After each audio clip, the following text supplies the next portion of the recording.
So good afternoon, everyone, and welcome again to our class in Prep Science 2. So last time we discussed about the different classification of fruits, vegetables, and also ornamentals. So actually, we still have left on 2 slides on different ornamentals, but then those are just the list that you can refer to for your laboratory na mga answeranan.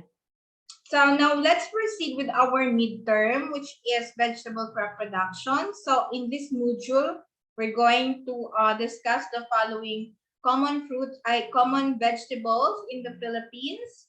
We have starting with broccoli and cauliflower production. These are all brassicas or crucifers. No, we have carrots, cucumber, eggplant, which is solanaceous cucumber, which is cucurbits, ginger, gingiberacea, and okra, potatoes, still solanaceous, snap bean, legumes, sweet pepper, and tomato is also solanaceous. So we shall have all of this in our discussion for the midterm only. So before we start, let me just check again a screenshot.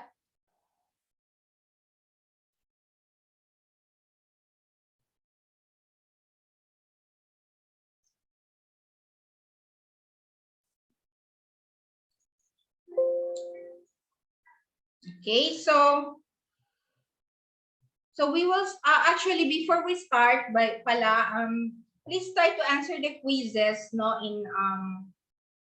in during the midterm deadlines, and also laboratory report. In your laboratory report, you're just going to have a survey in your own backyard or in a particular farm which is accessible to you. So depende na sa inyo.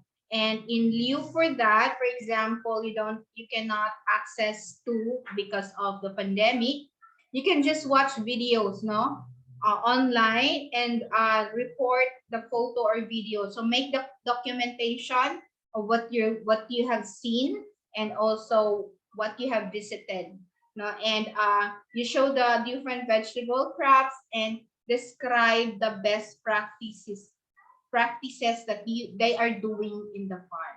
So yun lang ang laboratory report ninyo. You just make a little rationale and then presentation of output of the activity and then conclusion, and then that's it. Or you can be very creative. You can make your own video presentation of your own experience.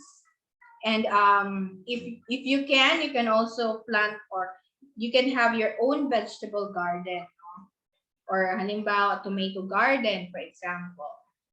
And quizzes. So ito yung covers lahat ng midterm natin, and also the requirements that you're going to comply. So we are going to start with the crucifer, the broccoli, and cauliflower production. So these are just the same in terms of production, along with the cabbage, So we shall include some videos of cabbage after this, and also broccoli and cauliflower. So in this, for introduction, broccoli, or scientifically Brassica oleracea, is actually one of the most expensive vegetables in the Philippines. So katilaw na mo aning broccoli, of course, Ganahan mo ane?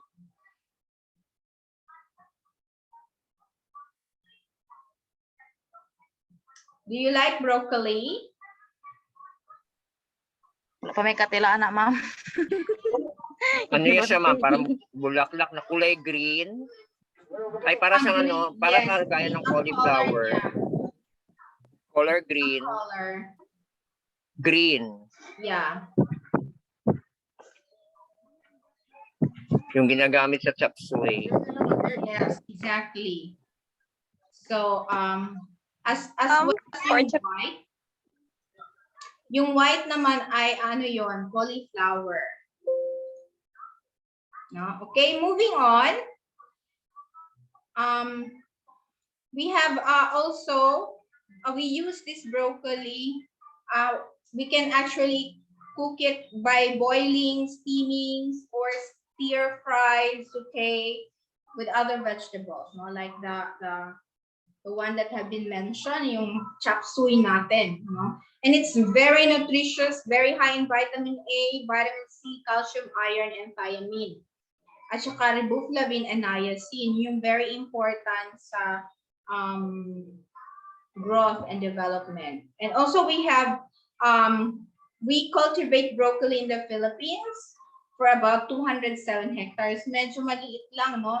And it's mainly in Benguet, no, with 157 hectares, and Bukidnon with only 50 hectares. So according to Bureau of Agricultural Statistics, now Philippine Statistic Authority, since 2005. So for cauliflower naman, scientifically Brassica oleracea variety botrytis. It's also another high-value vegetable which is very popular sa mga cooler climates, no? And in the Philippines, we can still produce this but in highlands, yung mga malalamig na lugar, yung ating mga summer capital like Baguio, like Maragusan, and also Kapatagan, Bicos. So again, it is steamed, stir-fried, or pwede ring pickle, no? And mas madami tayong area for cauliflower, about 1,000 hectares, mainly sa Ilocos Sur with 450 hectares and Benguet with 340 hectares, according to PABAS of 2005. Now, in terms of nutritional value, as I have told you, it's very nutritious. So it's mainly water, and it has a lot of fiber, about 1.5 grams. So talagang ano siya, good for your fitness and weight loss. And it has also calcium, potassium, carotene, which is very good for your eyes, vitamin C, and energy. So in terms of production management, broccoli varieties include the Green King, the Green Pia, the Pinnacle, and so on, no? Shigemori, Sonata, and Tender Green. And we also have cauliflower na CHL313, Mont Blanc, Silver Cup 40, Snow Queen, White Island, and White Shot. So yun yung mga available natin na varieties of cauliflower, and earlier, the broccoli. So saan ba natin siya again pwedeng itanim? The soil and climate requirements. So it should be in a cooler area, or dito sa tropical country like Philippines, we can grow them at highlands or high elevation. So usually mga month of November to February, and they are best in well-drained loamy soil which is not acidic, 6 to 6.5 pH. So how do you plant them? Of course, first land preparation, kailangan ma-plow siya and then harrow twice. You can also plant this single row in raised beds and forest with half meter apart. Pag double row planting naman, we have 0.75 hanggang 1 meter wide and half meter apart. So mag-apply ka ng 1 kilogram na mga decomposed chicken manure or 300 grams carbonized rice hull per square meter. And then incorporate that in the soil. So to enhance the growth and germination. And for single row planting naman, you may pose about 0.3 meter between hills. And for double row planting, 0.3 meters between hills and 0.4 meters between rows. So kailangan basain mo yung holes and then mag-apply ka ng 10 kilogram ng complete fertilizer, 14-14-14, every hole, and cover lightly with soil. Now, for your seedling, you're going to be needing 280 grams ng seeds per hectare, no? And you're going to prepare a 1 meter wide seed bed at any desired length. Then pulverize your soil, incorporated with a kilogram fully decomposed chicken manure again, or 300 grams carbonized rice hull per square meter. Then you're going to wet the seed beds and make shallow lines across the beds about 7 to 10 centimeter apart para ma-sow mo ang seeds niya thinly cover lightly with soil. So again, i-mulch mo siya ng rice hull, chopped rice straw, or tugon, and you should water them regularly since you still need to germinate the seeds. And also you provide partial shade during dry season and rain shelter or clear plastic roofing during wet season. No? Sa atin naman, gumagamit tayo ng banana bracts, no? Or leaves para tabunan, para hindi siya marat because of rainy season. And in case naman of insect like the diamondback moth and cutworm infestation, you can spray hot pepper solution. So paano ito gawin? Mag-macerate ka ng 100 grams na sili per 16-liter water. And then lagyan mo ng 1 tablespoon na soap. Or mag-apply ka ng mga available na pesticides, no, at recommended rates. And then, after that, i-harden mo yung seedlings pag lumaki na, 1 week before transplanting. So, i-expose mo sila sa sunlight and mag-water ka when mag-wilt siya temporarily. And then, transplant the seedlings at 3 weeks after emergence. No? Pag 3 weeks siya nang pinatubo mo sa seedbed, pwede mo na siyang i-transplant. So, how do you do the transplanting? Una, of course, i-water mo yung seedbeds na nakatanim yung mga seedling mo para you can uproot them without hurting them or much damage to the root system using dibble. And transplant lang 1 seedling per hole. And then irrigate before and after transplanting. And pag makita mo after 1 week mamatay or baka may na-miss ka, you should replant the missing space. And then mag-mulch with rice straw, rice hull, o mulching film. Para masuppress mo yung weed growth and makonserve yung soil moisture. Or if not, mag-compete siya sa nutrients with weeds, no? So speaking of nutrients, how do we do our fertilizer application? After the basal, yung kanina mag-apply ka ng 10 grams ng complete. Mag-side dress ka after 2 weeks ng transplanting of urea or 4600 ng 5 to 10 grams per plant. And then, second side dressing at 30 and 45 days again with 10 grams lang per hill of a mixture of 2:1 urea and potash or 0060. So, mag-fertilize ka pag after weeding na kasi mag-compete na naman yung weeds sa yung nilagay ng fertilizer. So you can also use tea manure to apply weekly as source of micronutrients. And to prepare this, mag-soak ka ng 3/4 sack ng dry cow or horse manure sa plastic drum na may tubig na 189.25 liters for 7 days. After that, you can spray this one. Or pwede ring fermented plant juice, no? For every 2 weeks para mag-boost yung plant vigor ng tanim mo. And to prepare this, mix ka ng equal parts ng chopped actively growing plant parts, any growing plant parts. Then lagyan mo ng molasses or brown sugar. Then after a week of fermentation, i-extract mo yung juice and you can apply that as fermented plant juice fully fertilizer at the rate ng 1 tablespoon per 3 liters of water. So, pwede kang hindi gumastos, no? But you still need resources using your own fertilizer.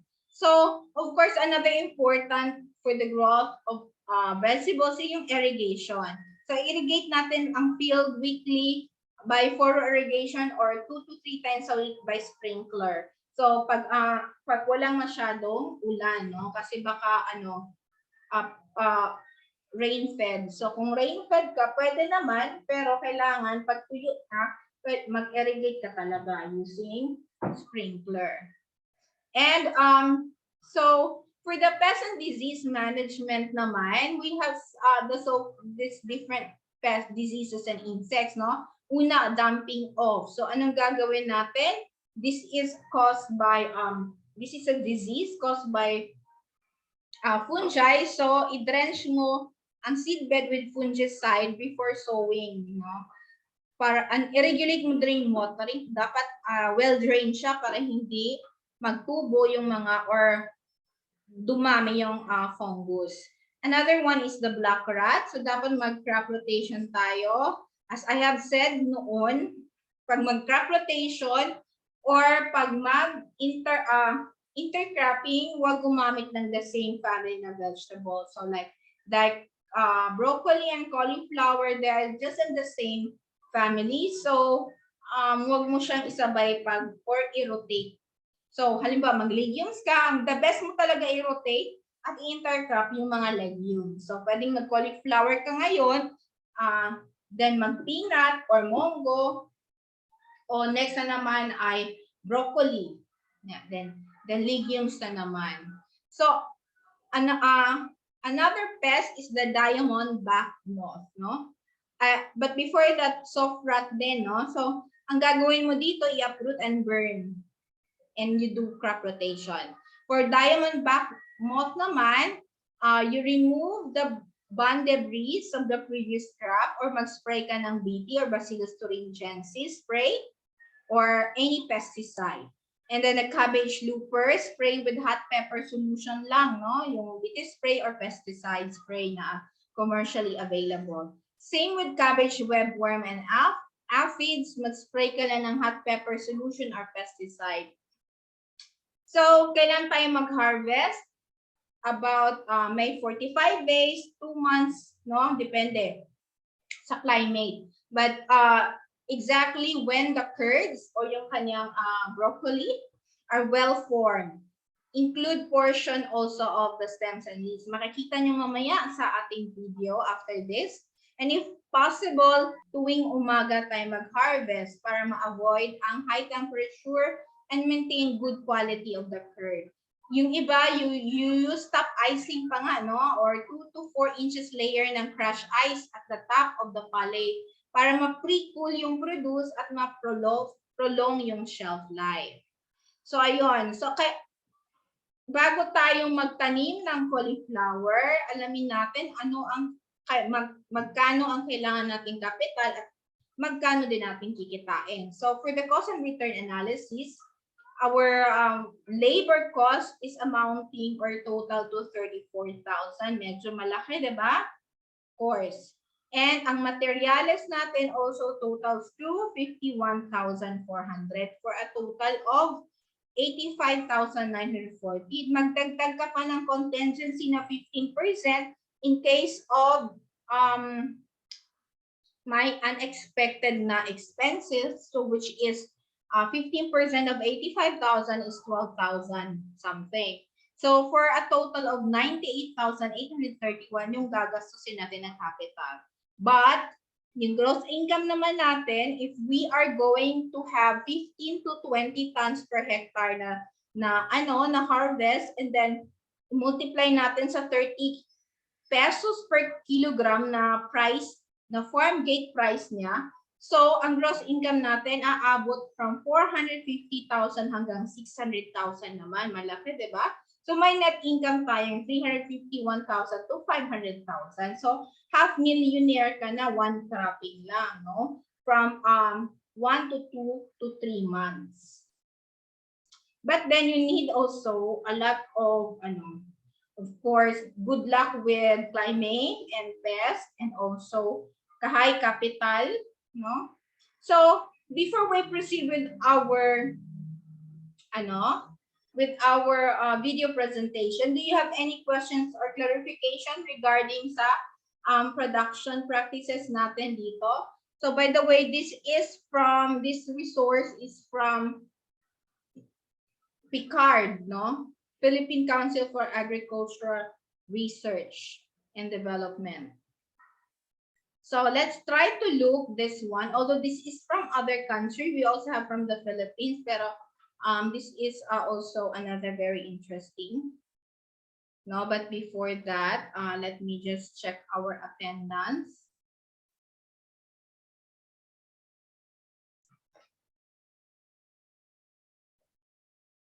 Kanto na dako. Walang kanto na dako yan.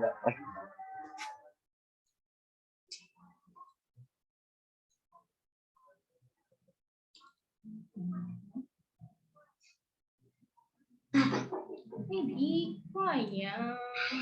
Kaya.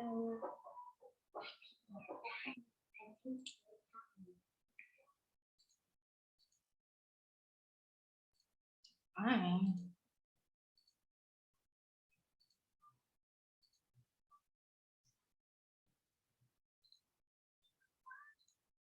So wala nang tanong, so we can proceed.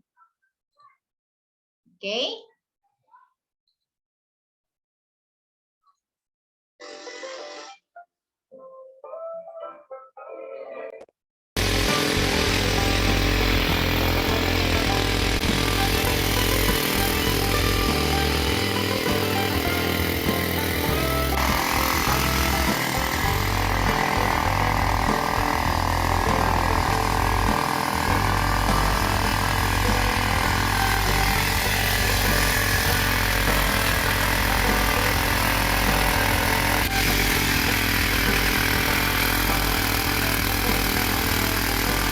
So that's plan preparation pa ha.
Snack time? Make it your kid's favorite Chucky time! My chocolatey body.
Vậy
thì đưa cha đi cậu đợi được chẳng lắm.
Yan, mabilis lang, no? First time.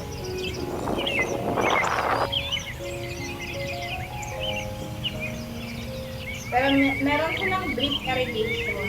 Meron yaw. So that's grasshopper. Makain sa leaf.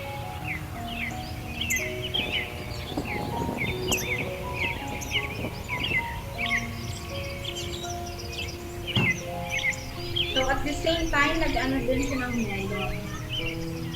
Ayan, malaki na ang cauliflower.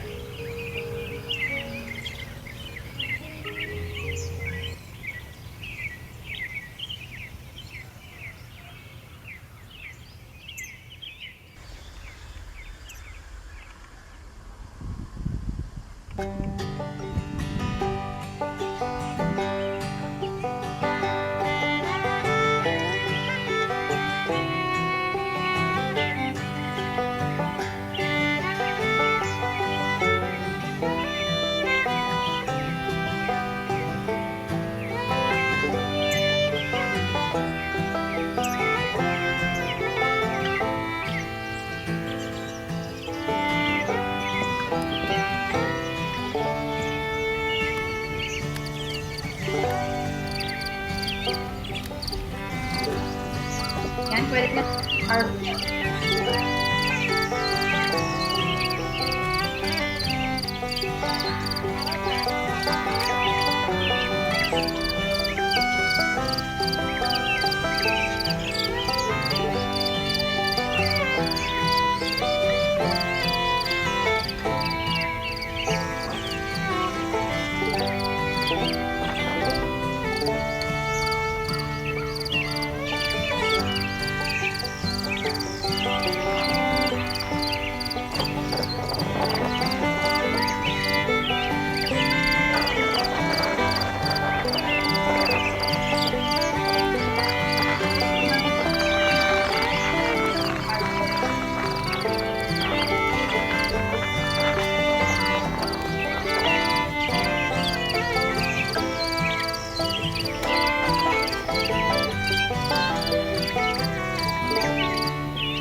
So cucurbits yan, ha? Hindi yan crucifer or yung brassicasea.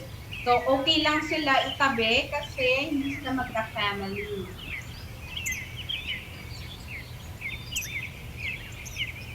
Yan, malalaki na din, no?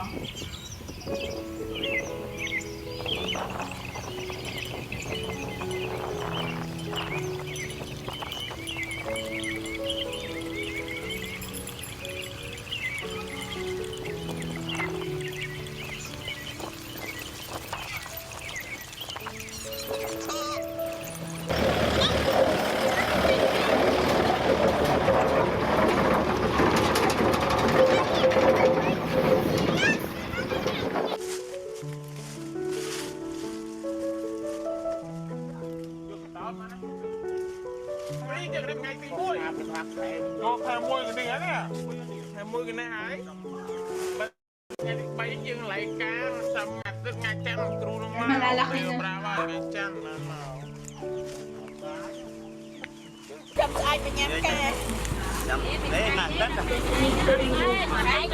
But not all. Kasi Một AC trăm đò. Nói vậy.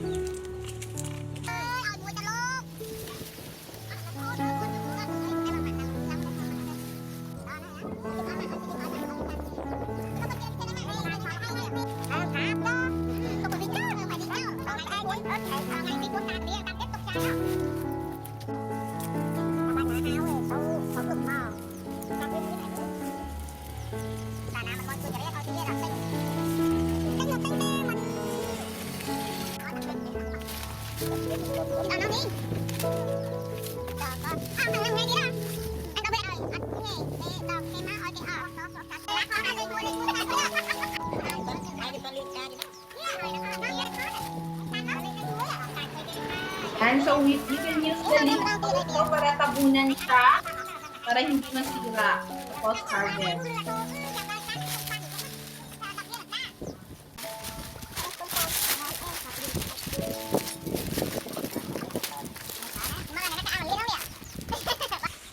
Ôi, ni cà phê liên lang nha mai. Rồi bà sẽ đó là ô mong này ai chứ. Sẽ ngọt ngào ăn một. Liên trầm mong mới làm đào trên với nhà này. Trầm mong nè. Mùi ạt mò mà nó. So ang ganda ng cauliflower niya. So it's really very expensive. No? So we are going to see also some of crucifer. No? The next we are going to talk about broccoli, and the next then is another high-tech na production ng cauliflower in other countries as well. Ito naman, broccoli sa Pilipinas ito. But along with marigold, kasi yung marigold is a good pest control. So this is another technology na pang organic at saka pang natural farming. So do you have any questions or clarification regarding our presentation this evening? So we still have 9 minutes. No? So may mga tanong, 9 minutes, 2 minutes pala. Sorry. Do you have questions or clarifications? Sir Jay? Ma'am, magtanim din kami ng ganyan. Not necessary kasi yung may mga lupain, pwede kayong magtanim sa backyard nyo. But if wala, you can just visit, no? Pwede kayong mag-visit. Kung wala kayong mabisita ng mga vegetable garden, then you just watch a different video from the presentation. Hindi mamamili kayo anong crop ang gusto ninyo, tapos manood kayo, and then you can make a report on that. Kung for example, ma'am, meron man po sa may likod dati ng agriculture, dun malapit sa may City Hall, pwede kami doon na may magtanim? Mas mabuti siya, mas maganda kasi Para matulungan din po kami doon sa ng agriculture, tama po ba? Yes, yes. That's very good. So how about the others? We still have 1 minute. Then after this, pag mag-turn off na siya, then we'll see each other again next week. Thank you very much for your participation. In spite na nagtipid mo sa inyong load. By the way, I have good news for you. Nagkakamitin lang namin sa department and they will be offering mga Wi-Fi for free in the gym ng school. Yes, ma'am. Yes. So pwede kayo doon during our time. Yes, ma'am. So I have Bali, again. 4 na district yata. 4 na district. Yes. So sa inyo, I have schedules 12 noon and 5 p.m. So pwede kayo doon. So for those who want to attend na makalibre kayo ng yung malapit lang siguro sa SICC, yung na mabaktas lang. Or Wala yung password. SICC free Wi-Fi.